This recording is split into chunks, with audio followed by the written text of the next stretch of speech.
The champagne glasses were still clinking when my mother leaned across the table and said it. "Honestly, Claire, I don't know why we even invited you." She said it quietly, almost sweetly, the way she always did when she wanted the words to land without witnesses.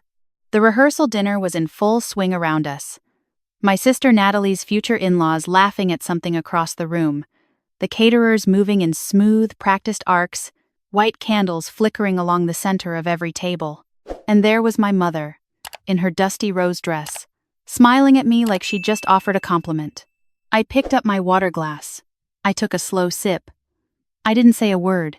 That silence, that particular kind of silence, had taken me years to learn. My name is Claire. I'm 31 years old, and for most of my adult life, my family treated me like a problem they hadn't figured out how to solve. I was the middle child, which in our house meant I was the invisible one. Natalie was the oldest, beautiful, loud, always performing.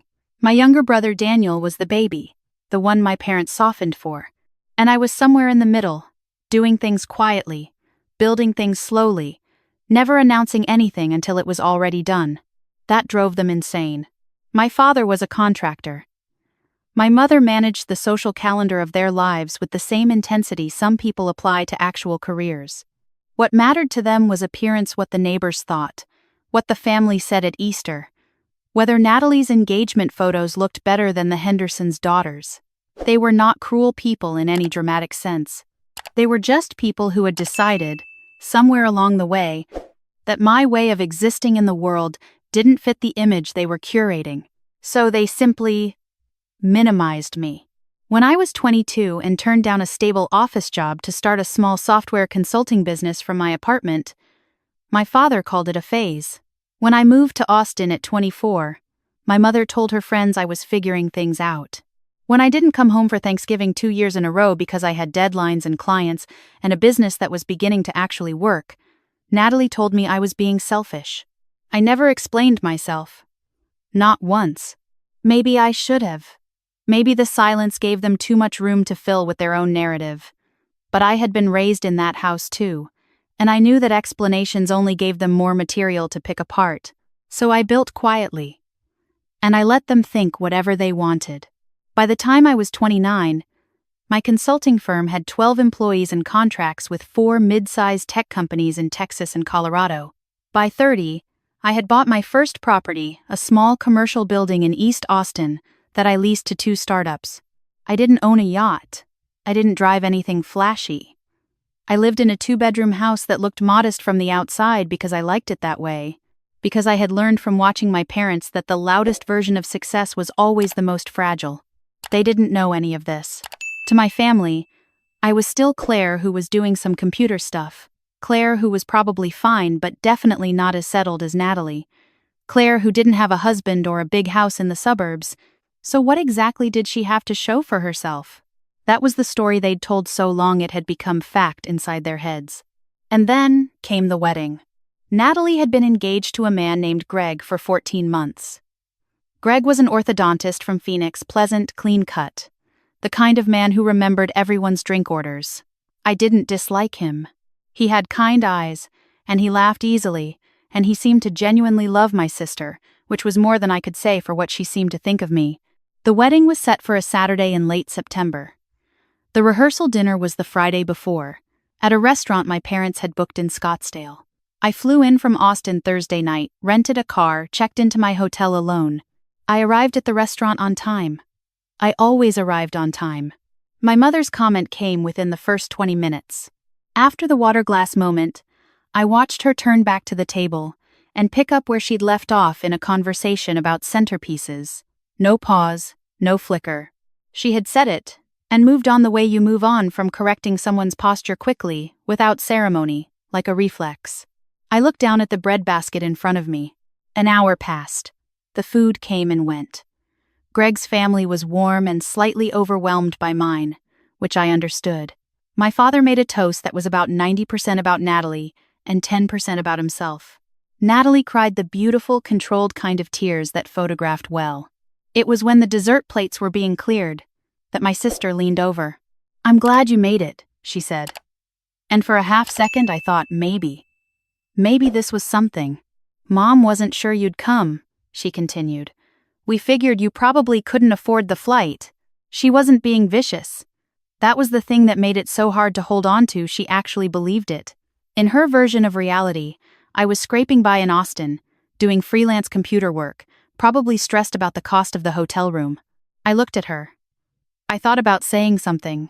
I ran the calculation that I had run 100 times before, what it would cost to correct her, what it would change, whether it would change anything at all. I'm glad I made it too, I said. She smiled and turned back to Greg. That night in my hotel room, I sat on the edge of the bed for a long time. Not crying, not angry, exactly. Just sitting with the specific exhaustion of being known by people who had never actually looked at you. I had my laptop open. There was an email from my attorney about a property purchase I was finalizing in Colorado. There were 2 messages from employees. A contract renewal for a client in Denver worth more annually than my parents' house. I closed the laptop. Tomorrow was the wedding. I would go. I would smile. I would watch my sister marry a good man. And I would hug my mother and shake my father's hand. And I would fly home Sunday morning. And I would continue building the life they had no idea I was building. That was the plan. Then I got the phone call. It was Saturday morning, 4 hours before the ceremony, when my attorney called. Claire, I'm sorry to bother you. I know it's the weekend. But there's something you need to see. His name was Marcus. He was careful and methodical and not prone to alarm, which is exactly why I sat up straight when I heard his voice. He explained it slowly. A credit check had been run as part of the Colorado property closing standard procedure. And in the report, something had come back that didn't belong there. A personal loan, taken out 11 months ago. In my name. Against my social security number. $180,000. I was very still. Claire, Marcus said carefully. Did you take out a loan last November? No, I said. I did not. The silence on his end told me he had already suspected as much. The loan had been taken out through a regional bank in Arizona. The documentation included a copy of my driver's license and a signed promissory note. The signature was not mine, close, but not mine. Close enough, apparently, to get through a loan officer at a mid-size bank that hadn't done thorough verification. The borrower had given a mailing address in Scottsdale, my parents' address. I sat in that hotel room for 45 minutes. I want to be honest about that. I didn't move fast at first. I sat there with my phone in my hands and I went through every possible explanation that wasn't the one I kept landing on. I thought about calling my mother. I thought about calling my father. I imagined the conversations, the deflections, the counter-accusations, the tears. Then I called Marcus back and told him to start the documentation process for a fraud report. Then I called the bank directly and flagged the account. Then I got dressed, drove to the venue, and watched my sister get married. I know how that sounds, but I want to explain something about the kind of person I had become in those years of building quietly. I had learned the difference between a reaction and a response. A reaction is immediate and satisfying and usually expensive. A response is deliberate, and it arrives on your schedule, not theirs. The wedding was beautiful. I took my seat in the 3rd row. The flowers were white and cream. Natalie walked down the aisle in a dress that cost more than most people's monthly rent, and she was genuinely radiant. And for a moment I let myself just see my sister getting married instead of everything else. Greg cried a little at the altar. That was real, that mattered. At the reception, my father found me near the bar. You okay? He asked. You seem quiet. I'm fine, I said. It's a beautiful wedding. He looked at me for a moment with that particular parental expression that hovers somewhere between concern and mild suspicion. You know, he said, Natalie and Greg are going to need some help getting started. Mortgage, furniture, all of that. As family, it would mean a lot if you could contribute something. Whatever you can manage. I looked at him. I thought, you took out a loan in my name 11 months ago. You are standing in front of me at my sister's wedding asking me to contribute to her mortgage. You have no idea that I know. I'll think about it, I said. He nodded, satisfied, and moved toward the bar. The next 3 weeks were quiet on the surface and extremely busy underneath. Marcus and I worked with a fraud attorney named Patricia, who was sharp and fast and deeply unimpressed by the details of what my family had done. The bank had already flagged the account. The documents confirmed the forged signature. My parents had used the loan to pay off a second mortgage on their house in Scottsdale, a mortgage they had taken on 3 years ago and were quietly drowning under. 11 months ago, they had decided that their solution was my name. The loan was in default. They had made 4 payments and then stopped. The bank had been sending notices to their Scottsdale address, which of course I never saw. Patricia told me we had a strong case. Criminal fraud, identity theft, forgery. She laid out the options with the calm efficiency of someone who had done this many times. I asked her what would happen to their house. She explained that since the loan was secured against their property and was in default, the bank had already initiated foreclosure proceedings.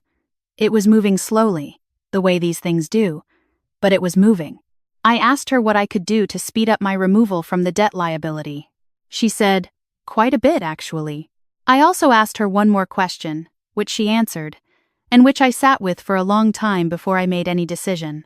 I didn't call my parents during those 3 weeks. I didn't reach out to Natalie or Daniel. I went back to Austin, back to my office, back to my team. I ran my meetings. I reviewed contracts. I went to the gym on Tuesday and Thursday mornings. I cooked dinner most nights. I slept reasonably well, which surprised me. My mother called once, 2 weeks after the wedding, to tell me the centerpieces had been donated to a local charity, and wasn't that a lovely thing? She didn't ask how I was. She mentioned that Natalie and Greg were looking at houses and that the market was tough.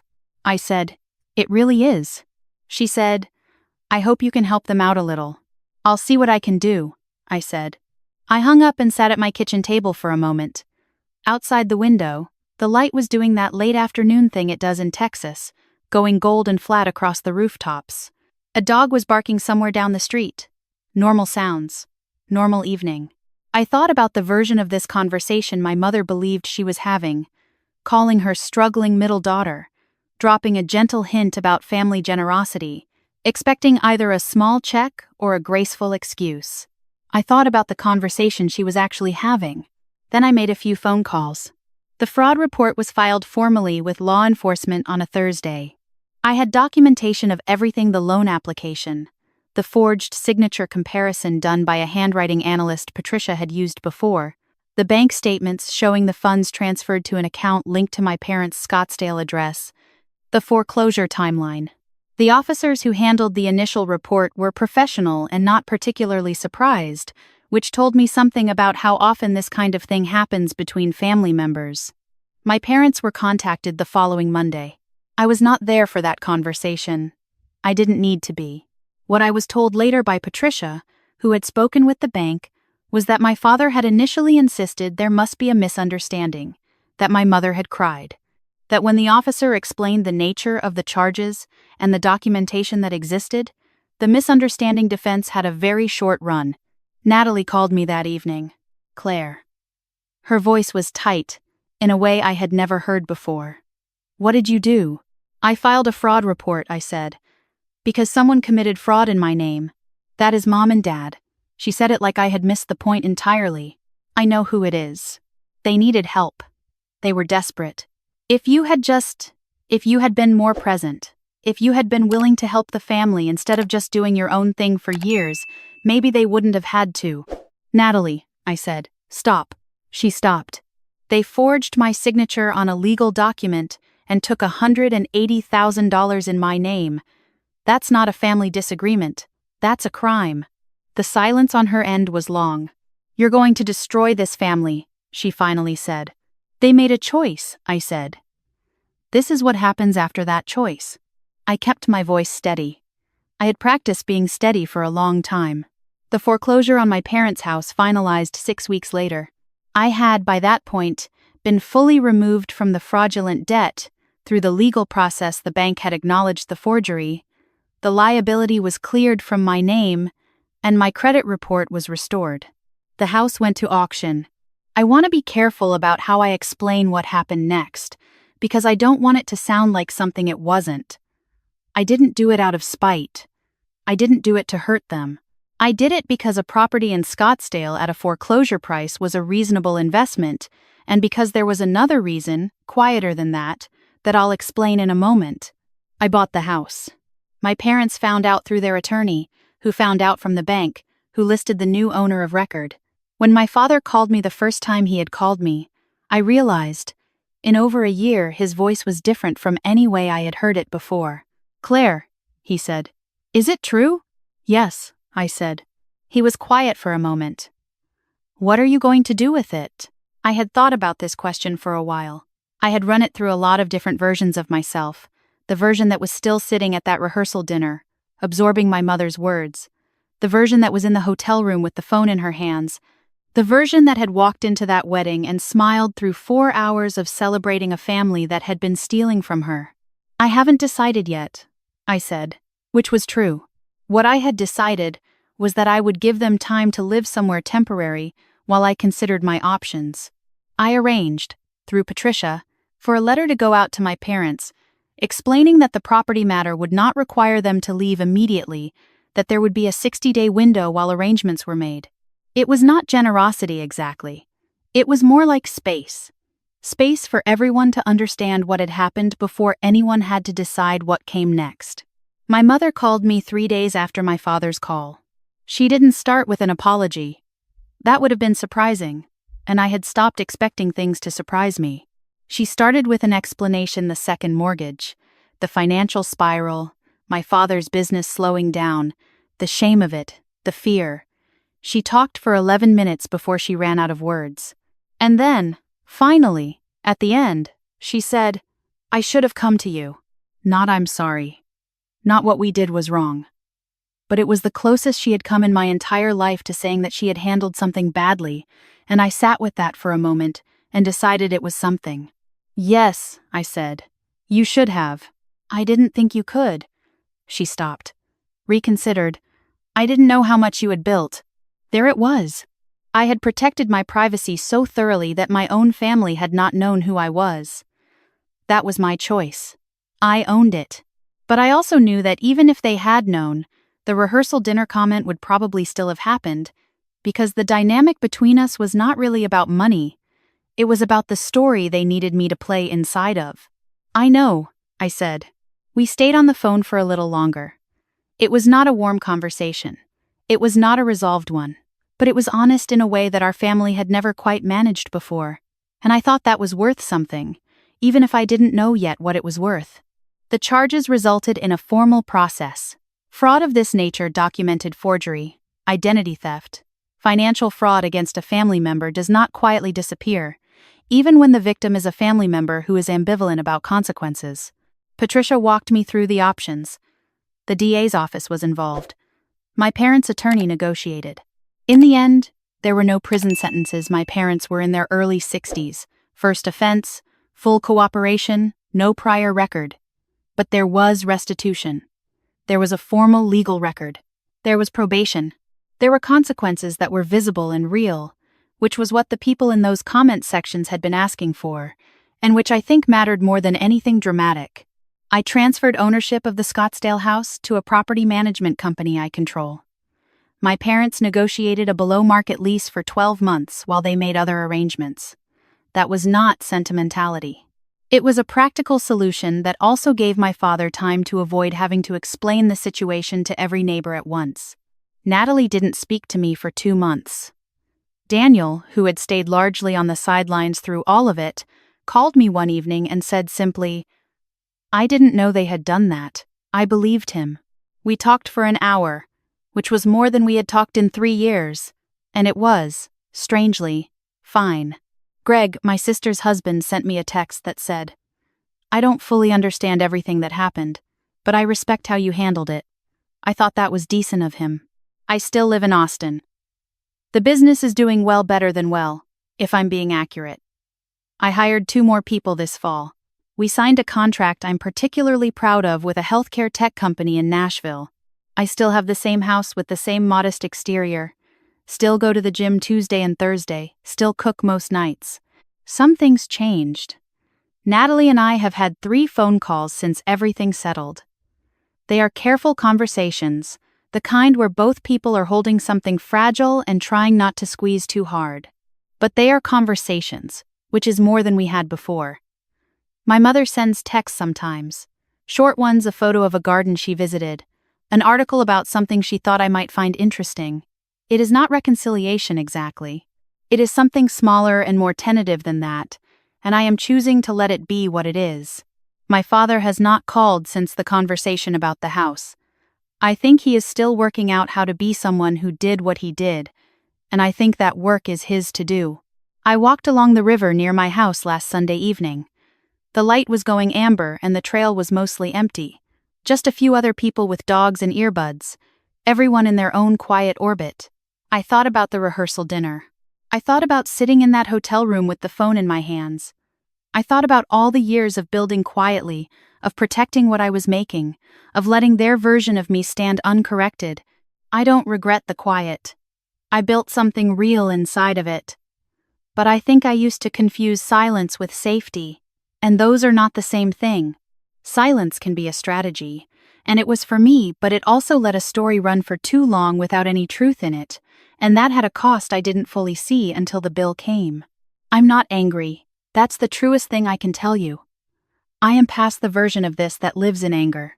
What I feel now is something more like clarity, a very clean, very calm understanding of who the people in my life are, what they are capable of, and what I want to do with that information going forward. Some doors close and you grieve them. Some doors close and you realize you never really wanted what was behind them, you just didn't want to be the one shut out. I know the difference now.